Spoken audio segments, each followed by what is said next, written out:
নজর রাখবো দক্ষিণ 24 পরগনার জীবনতলার দিকে। জীবনতলায় নাবালিকার যৌন নিগ্রহের অভিযোগে গ্রেফতার স্কুল শিক্ষক।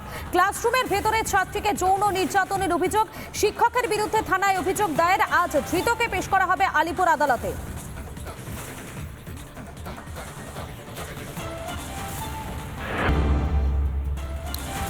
কেষ্ট মণ্ডল কাজল শেখের সম্পর্কের শীতলতা কাটল না।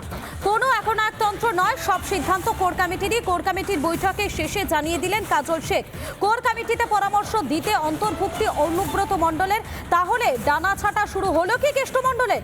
কোর কমিটিতে অন্তর্ভুক্ত করা হলেও সিদ্ধান্ত নেওয়ার কোনো ক্ষমতাই আর থাকলো না অনুব্রত মণ্ডলের।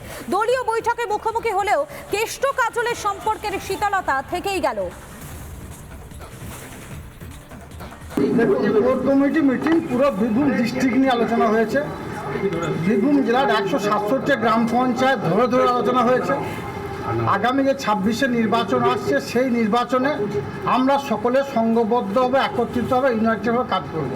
দলনেত্রীর নির্দেশে, আমাদের যুবরাজ অভিষেক বন্দ্যোপাধ্যায়ের নির্দেশে সেই সব বিষয় নিয়ে আলোচনা হয়েছে। অনুব্রত মণ্ডলের সঙ্গে কি আলোচনা হলো?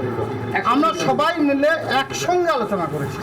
এখানে কোনো ব্যক্তি বিশেষে কোনো ম্যাটার করে না। আমরা 7 জন বসেছিলাম, দলনেত্রী এবং আমাদের যুবরাজ অভিষেক বন্দ্যোপাধ্যায়ের নির্দেশে আলোচনা করি। আগামী দিনও যে মিটিংগুলো ডাকা হবে আহ্বায়ক হিসাবে বিকাশদা আমাদের সকলকে ডাকবেন এবং আমরা সকলে এসে এইভাবে আলোচনা সাপেক্ষে সবাই থাকবে। কোর কমিটি যারা সদস্য তারাও থাকবে। আগামী দিনে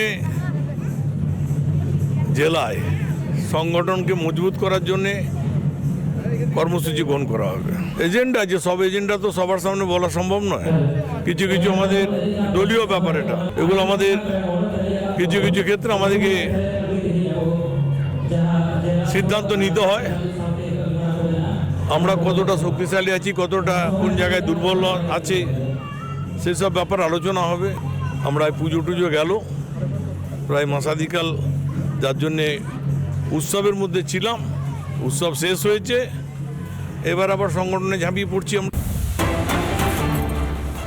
নদিয়ার ভারত বাংলাদেশ সীমান্তের কৃষ্ণগঞ্জ, আর সেই কৃষ্ণগঞ্জে নিজ ভূমি নিজ গৃহ প্রকল্পের যে জায়গা, সে জায়গা কিন্তু পেয়েছে গোপাল দাস। তারপরে দু একবার সার্ভে হয়ে গেলেও এই রুগ্ন ভগ্ন দশা বাড়ির তার কিন্তু কোনো আর আবাসের যে ঘর, সে ঘর থেকে তার নাম বাদ চলে গেছে। আর এই নিয়েই কৃষ্ণগঞ্জে শুরু হয়েছে রাজনৈতিক তরজা। তার কারণ পঞ্চায়েত বিজেপির, পঞ্চায়েত সমিতি শাসক দলের। কোন অজানা কারণে এই গোপাল বাবুর নাম বাদ চলে গেছে, সেটা নিয়ে কিন্তু উঠছে মেলা প্রশ্ন। গোটা রাজ্যের মতো এই নদিয়ার ভারত বাংলাদেশের সীমান্তবর্তী গ্রাম এই কৃষ্ণগঞ্জেও কিন্তু আবাস দুর্নীতি আবারও চোখে আঙুল দিয়ে দেখিয়ে দিল। ভিডিও জার্নালিস্ট অঞ্জন শুক্লের সঙ্গে পলাশকান্তি মণ্ডল, রিপাবলিক বাংলা। নানা ধরনের কন্টেন্ট দেখার জন্য লাইক করুন, শেয়ার করুন আমাদের ফেসবুক পেজ, সাবস্ক্রাইব করুন আমাদের ইউটিউব চ্যানেল। পাশাপাশি অন্যান্য ব্রেকিং নিউজের জন্য অবশ্যই চোখ রাখুন রিপাবলিক বাংলায়।